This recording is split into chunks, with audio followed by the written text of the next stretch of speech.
All right. Well, hello, everybody. My name is Megan Baldy. I'm the Business Development Specialist for the Western region of the American Indian Foods Program, and this is a let her introduce herself.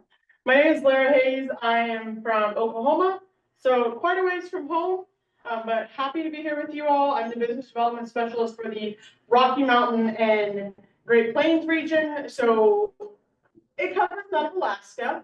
But I'm happy to be here with you all. And, if there's things that are, maybe kind of more in my wheelhouse in Megan's region, or more in Megan's wheelhouse in my region, we try and work really collaboratively as a team to make sure that we're bringing the skill sets that we, might have outside of work to best suit your needs. Next slide. Is there a clicker?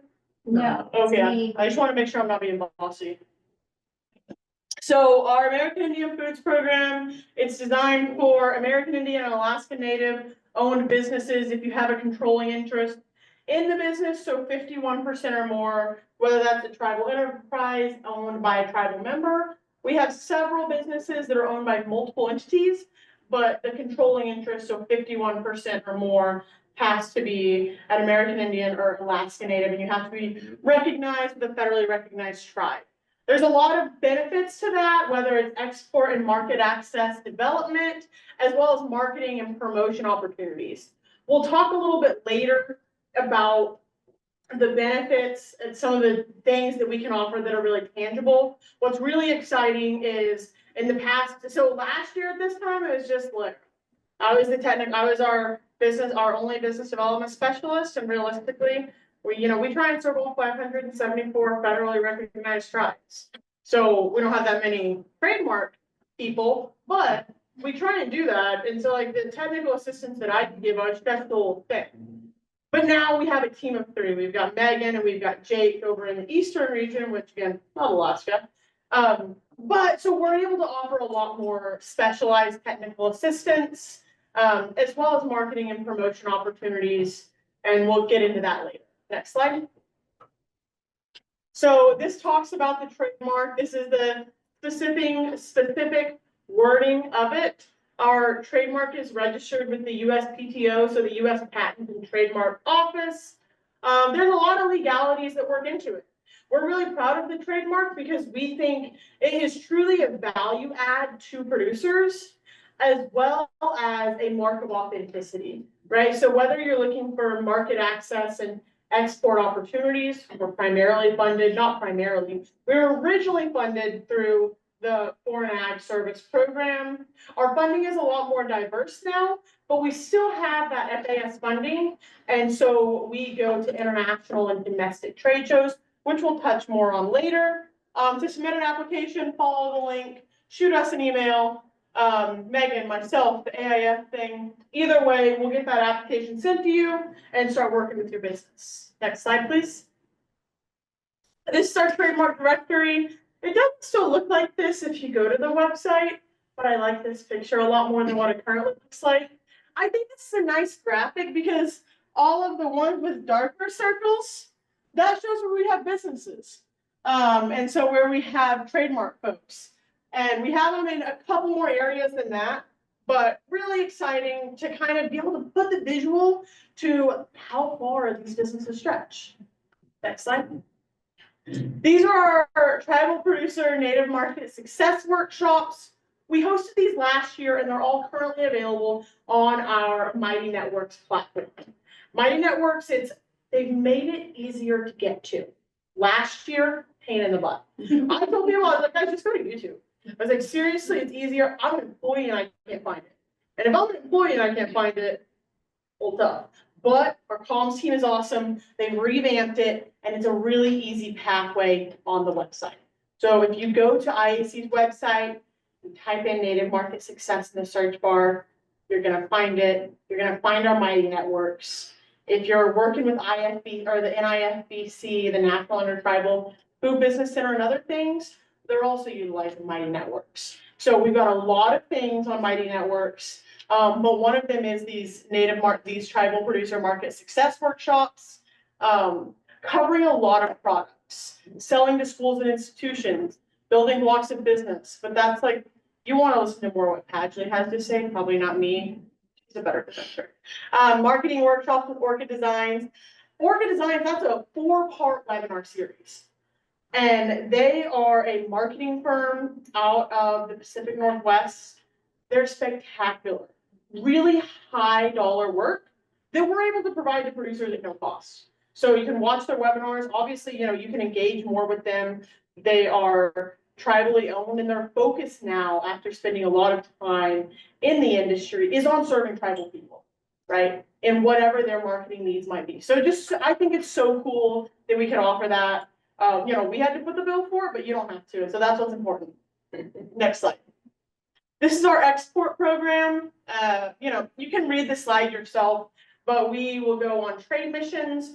We've been to several trade shows in the past, as well as supporting some of the more technical aspects of export, whether that's label review or other things. Those are ways that we can assist and technical assistance that we can provide. Obviously, Megan and I don't know everything, although like if you get us in a room for long enough, we might think we do. Yeah. But we can provide you with the connections. You know, we know folks at the FAS posts in various areas. We have a history with them. And so sometimes all you need is someone else's email or the phone number. And so we're more than happy to do what we can to fill in those gaps and really build those bridges. And if we don't know, we have a huge network. Mm-hmm. So like we're part of IAC, and IAC has a technical assistance network, and they know a lot of people that know a lot of people that know a lot of people. And so if we don't know, we usually know somebody that might know. Exactly. And we also have our network of other AIF members. And I always say, I'm like, the less you learn through the school of hard knocks, the better. Yeah. And a lot of times, sometimes you go to school and, you know, school is great. And then like the real world just slaps you in the face. And so, you know, if someone else has already learned this the hard way, what I've noticed is in our network, they're more than happy to tell you about it. And even though we have 2 Yopon companies, this is what's coming to mind off the top of my head. Yopon is the only caffeinated source indigenous to North America, or you know, originating in North America. And so those 2 Yopon, you would think, oh, that's competition, right? No, they're working together, right? They're talking about marketing, because here's the deal. When so much of our food supply is controlled by the same few companies, there's plenty of room for so many people, right? Like I don't really think that a lot of small businesses are competing with each other, right? And there's room for all of us in the wide array of space on the food chain and in the food supply. So I think that's really cool. I don't think our producers really see each other as competition, and not in a bad way, but you know, a rising boat lifts all tides. So I think that's really beautiful. The export program benefit. I know I've talked about this quite a bit, but there's a lot of opportunities there. And kind of the one thing that I want to highlight about export programs, because I know you're sitting there and you're thinking, no, we've got food problems in our community. We're not sending the food out of our community. What I always like to tell people is I like to think of it as kind of subsidizing the food in your community, right? And if someone else, in this case another country, is willing to pay 3 times what you would charge your community, then you can charge less for your community, right? And so if you're like, this is a high dollar product, but it's important, it's, you know, it's nutrient dense, I want to provide this, but it's tough to stay in the black because, you know, the money's just not there around me. But maybe the money's there somewhere else. And so if they can pay more and we can like implement some dynamic pricing to make sure that we're providing this incredible food source and, you know, nutrient dense and all of these things to multiple communities at price points that work for them. Like if Richie McRich up the road wants to pay $20 for something that you feel like people around you can only pay 4 for, right? But you know, to break even, you have to charge 10 just in this like perfect scenario. That's what I like to think of it as, right? And some people, their goal is to export everything. Some people, it's just a piece of business to mitigate risk and to serve their community better. So I always like to mention that to, you know, it's not trying to work against the goals of feeding your community and food sovereignty, but it's really working in tandem with it in some scenarios. Those we attended last year, the Food to Food X in Japan, Seafood North America in Boston, the National Restaurant Association in Chicago, Utopia now in Denver, and then America's Food and Beverage Show in Miami. We took producers cost-free to every single one of those. Your only cost is shipping the product there. You don't have to pay for your flights, your hotel. We try and give you a stipend if we can for meals. So, your taxis to get around to and from the airport, cost-free. We try and get a hotel that's walking distance to the convention center. And these are big shows. Like, this is where Coca-Cola and the big dogs go, the Nathan's hot dog stand. Like, you don't have to buy lunch there, because you can just walk around and sample, which is pretty cool. And so, like, those are opportunities that we're able to offer people. And trust me, like, I see the cost for those booths. They ain't cheap. But if we can put that bill for you and you can get that access to those markets, awesome. Last year, we also partnered with the USA FAS to host an inaugural trade mission to Canada with primarily tribal businesses and tribal leaders, sharing experiences, promoting products, B2B pitch competitions. And so that was really awesome to get that experience and to get that feedback. We had retail promotions at the event, as well as connecting with other First Nations leaders in Canada.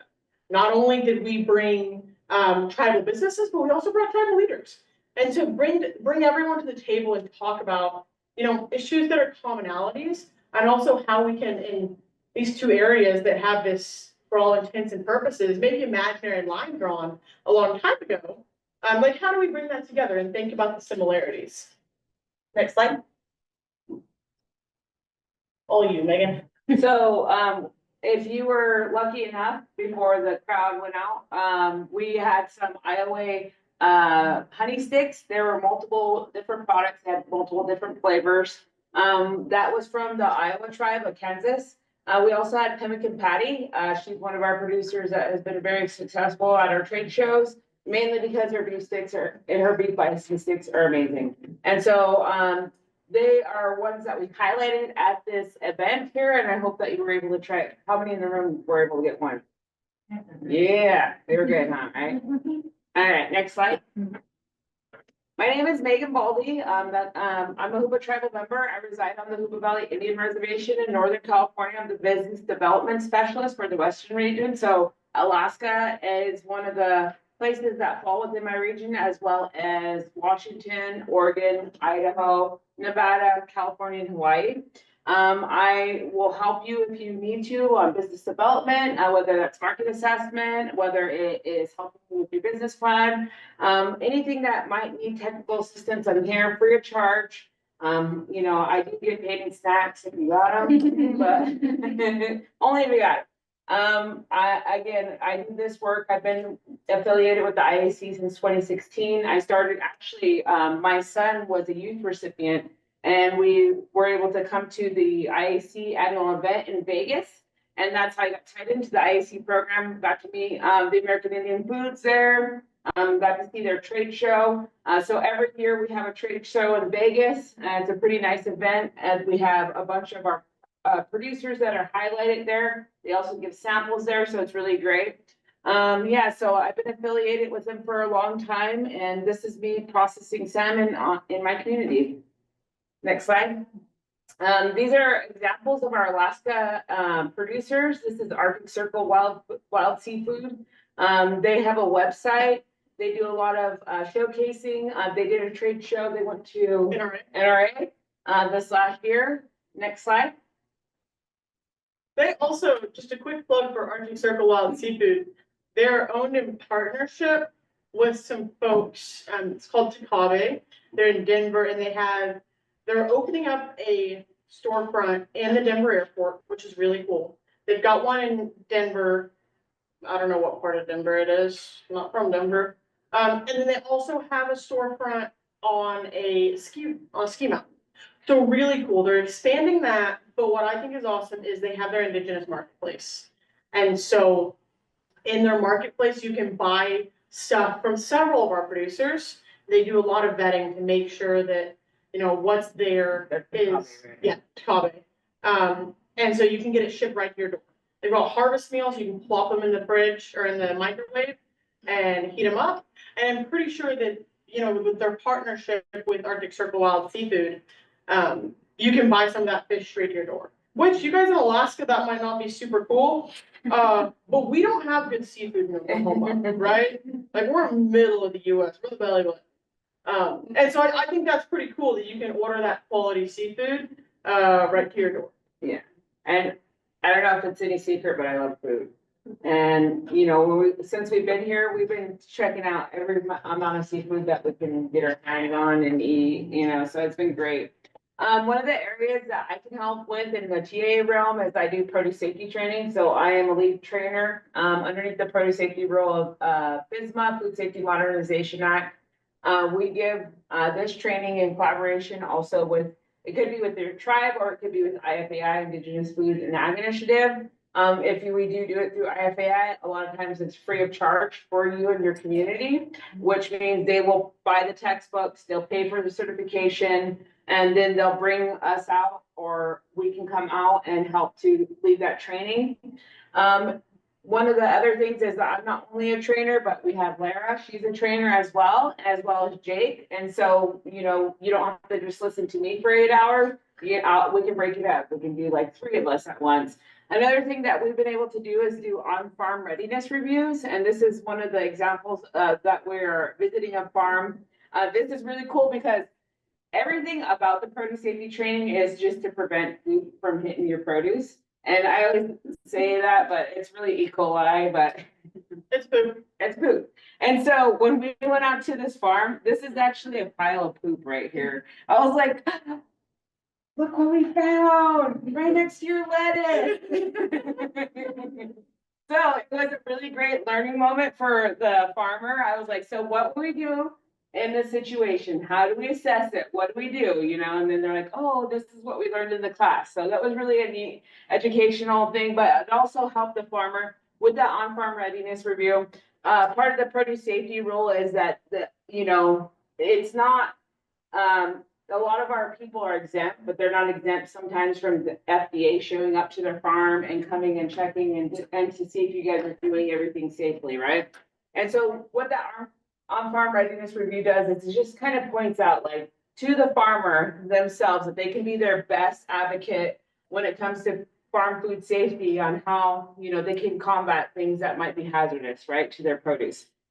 And the reason why we do these produce safety training is, you know, just to be in Indian country, because, you know, it's hard to have like random trainers show up to your communities and try to teach this stuff to you. But, you know, it's a lot easier if you know, if it's a friendly native face or a friendly face that understands Indian country and understands the people. So those are one of the things that we offer. Next slide. Oh, wait, a quick plug. If you're interested in a produce safety Oh, training, yes. we're hosting one virtually. We're not really advertising it on our socials, but because you're all my best friends.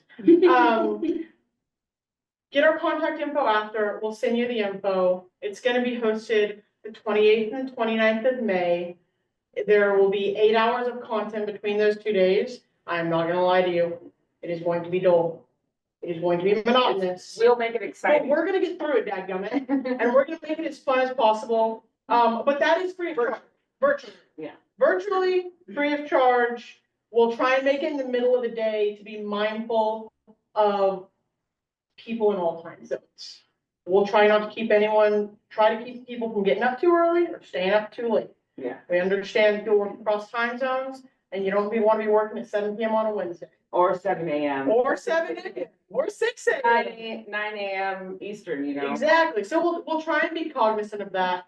But if that's something that's central to your operation, that's of interest to you, let us know. We're hosting that. We need to know in the next week though. Yes, because we have to ship your books to you. Yep. And so the textbooks are essential for you to take the training, so what we'll need, and it is through IFAI, we're in partnership with them. They're our partnering, we call them our sister organization, and so if you are interested, hit me or Lara up, and thank you, Lara. It takes 2 of us to be able to give this presentation, because I will forget. Sometimes we share a brain, you know? Hey, it's awesome. All right, so one of the examples that we've been able to work with is the Golden Eagle Farms. We're helping them currently with market assessment and produce price lists. One of the biggest things that they are actually Mesa Grande. They are Southern California tribe. They grow a wide variety of produce, but they're trying to figure out how to price it, especially since we've been having inflation and just different costs of, making sure that that produce is grown, whether it's overhead costs, infrastructure costs, and so they want to price their produce effectively. So that's something that we're helping them to work on. Another one is the Hoopa Family Gardens, where we supported them in the trademark application. If you get on our website and you're like, hey, this is just too much, I don't understand what I'm supposed to be doing, we can support you through that. Like, that's our job. Like, we're not here to just say, hey, here's a link to this and good luck. We're actually here to walk you through if needed. If you need a marketing plan, we're here to help walk you through on that, and anything with regards to your business and the vision. We're just here to help with your vision. And again, like Lara said, we want to get you up to that export level if that's something that you're interested in. But also, we also want to support you if you want to keep that food in your community. So like whatever your vision is, that's exactly where we want to support you. Next slide. So another TA example was we're doing some SSOP assistance for the Savunga reindeer project. I might have their specific, the title of their project a little off, but that's how it lives in my head. What we're doing there is we're assisting them with a sample SSOP. I have a background in meat processing before coming to the IAC. I did the quality assurance and compliance for the Loop Square Meat Company and their USDA compliance. So with that, a unique background, and hopefully as we try and stand up more tribal processing facilities, whether that be custom exempt, USDA, or state inspection, which I always say I don't understand why people do state inspection, but whatever. If that's your goal, I'm your girl. Helping them with developing out these sample SSOPs. Kind of what that looks like is we had several meetings coming into it. And then I'm like, okay, so what I'm feeling is I can help you with a sample, and then we can get it to fit your operation in hopefully a way that the USDA will approve. If you know anything about food safety and you're like, why an SSOP for non-amenable species, you only have to have an SSOP, you don't have to have a HACCP. If you're interested in doing a HACCP as well, I can help you out there. I'm HACCP certified.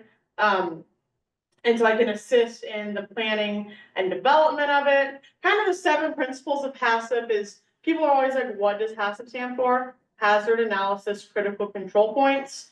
So what's cool, and if you Google the 7 principles of HACCP, this is what comes up. Hazard Analysis Critical Control Points. So basically what it is like Megan said, what's going to get people sick? And then what are we doing to mitigate that, right? So people are getting sick, that's a problem. People die, recalls are expensive, lawsuits are expensive, whole thing. On people dying is bad, obviously. And so you conduct your hazard analysis to identify your critical control points, establish your critical limits, establish your monitoring procedures, establish your corrective actions, establish your verification procedures, and then establish your record-keeping procedures. And so those are things that if you need to implement that for your operation, I can help walk you through it. We can go to meetings with the powers that be together. Since you're in Alaska and I'm in Oklahoma, I'll probably be virtual. Unless you want to fly me out. And if you do, I'm there. And so we can sit there and we can troubleshoot that together. Sometimes it's really beneficial just to have another ear. Yeah. And just to have someone else being like, you know what, that doesn't make a lot of sense to me either.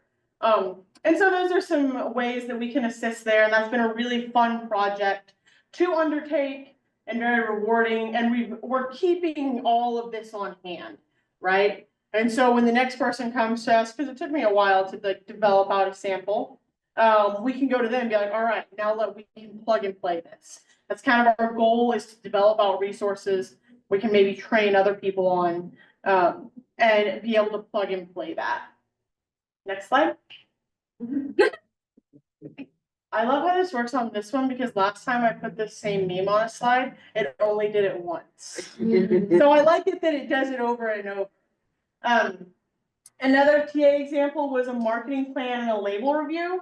I've been working with Catawba Yukon lately on a in-depth marketing plan of their operation. We probably spent about 3 hours together working on this, separate time and developing a template. And if you're thinking, what is a marketing plan? Everyone else is too. And so what that is we're just sitting there, we're saying, all right, we have this incredible product. And I believe that all of our producers have incredible products. And now, how do we get it to people, right? Are we wholesaling it? Are we retailing it? And then we keep asking those questions, right? And we go through the whole document. And then I send it to you, right? And we, I'll screen share, we go through it together. And, we might take a little bathroom break in the middle. And then I'm like an accountability partner, right? So if your goal was to get into 3 wholesale opportunities in the next 3 months, month 1, checking in, right? Helps you remember. It also helps you like, okay, like these are our goals. And the cool part about all of these plans is we can adjust them. We can say, well, we started down that path and then we hated it. And so we're going to pivot. We're going to do this. Another thing is helping with an elevator's pitch, right? An elevator pitch, who knows what an elevator pitch is? Perfect. Your 2-minute, what are you going to say in an elevator? If I can tell you one thing I hated in school, an elevator pitch. I was like, that is the I was like, what am I going to talk to a stranger in an elevator? Right? I was like, that's the perfect opportunity to keep your trap shut and not talk, right? What if there's a serial killer? You never know. However, I also thought it was just weird to be like, I'm a college student. College students don't have anything to offer. But if you're a college student, no offense. Yeah. But if you're selling a product, different story. You want to know, right? And so that's awesome. And it's also good when we're going to trade shows, right? Like people's attention spans are not getting very long. And as iPad kids get older, they're getting even shorter, right? Got some Ted Lasso, the goldfish in here. And so how can we make sure that we're getting the attention, we're not burying the lead? And again, sometimes it's just another person to hear it. Pemmick and Patty, in-depth review of their labeling for export, saying, all right, breaking it down, this is what needs to change. This is what Canada was what we were working with. This is what their labeling requirements are, right? This is what's on your label right now. This is what's going to be a problem. This is how it needs to change. All of those things. And then she can take that information and say, this is going to be good for my business. This is going to be bad for my business, right? This is a good thing for us to tackle right now. This isn't a good thing for us to tackle right now. And that was kind of what we did there. And in the end, she was like, this isn't a good thing for us to tackle right now. But the cool part is, since Megan and I are $3.99, you're free. You're not out of pocket anything. And so, if you go to a consultant, and I'm not going to tell you the consultants are bad, but sometimes with some of these initial questions, it's easier to find out the answer for free. And then, of course, sometimes there gets to a point where we're like, we need to, refer to a consultant. Here's a list of some folks that our people have worked with that know the issues of Indian country. It's not going to be like you're starting at square one with someone. And so that's kind of how that process works. And obviously, we're more than happy to help with things outside of this, but these were some good examples that we wanted to share. You can follow us here on Facebook and on Instagram, as well as IAC's Facebook and Instagram. I think there's one more slide. Yeah. And then here's our contact info. So call Lara first. If you have a question for Megan. No, just kidding. I'm actually your scheduling assistant. No, but her elevator pitch is how we became best friends. It's terrifying. So do you guys have any questions? I have a question. Okay. So I come here as like a wholesale purchaser, wanting to have more native businesses in my business. So what would be the best access point? I know you kind of list on your website, etc. Do you feel like a lot of your clients are using FAIR for like their wholesale, and mostly doing it independently? Could you speak to that a little bit? I really think the best way is basket. Yeah. And the only reason I say that, we have a producer list on our website. But we also have relationships with most of the folks on there. I can tell you who's not going to answer their email. You're going to have to call them.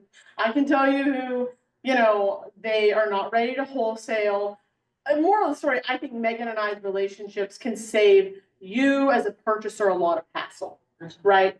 And we can be like, oh, like this product would be really well. It's our job to advocate for our producers. So that's always what I recommend. And then we can sometimes with the producers that we work with, it can be easier if someone that they're used to seeing their email sends like an intro, hey, I wanted to connect you with this person, Yeah. right? I know this is part of what we talked about. That's kind of what I think tends to yield the best results, but we have our producer directory on the website that you're of course welcome to browse. Justin, you said something about the training at the end of May. Mhm. What do I? What do you? Yeah, you can Just shoot either of us an shoot email. either one of us an email and we'll get you on the list. We'll have, do we have a form? Like a, application We form? will by Tuesday. Yeah, we will have an application form by Tuesday.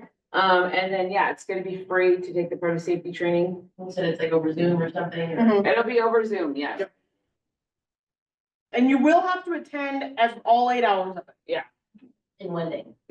No, Well, 2 2 days. days. 2 days. Yeah, We're we're not still- trying to do 8 hours Zoom and Yeah, 4. Yeah. That's miserable for everyone involved.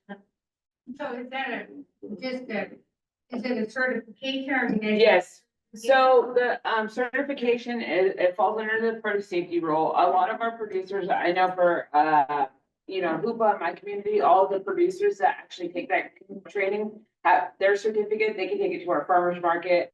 They can take it to the store and it's just a good way to get into markets that weren't accessible because they might not have had any food safety training. And so it's a helpful. I also think even if, you're exempt under what does FSMA stand for? Food Safety Modernization Act. Under the Food Safety Modernization Act. I think that the produce safety training is beneficial. And it's dull, Yeah. but knowing food safety principles is good. Yeah. And if you don't think it is, look at how my mother thaws out meat. No, don't. It's stressful. I'm like, Judy, you're gonna kill yourself.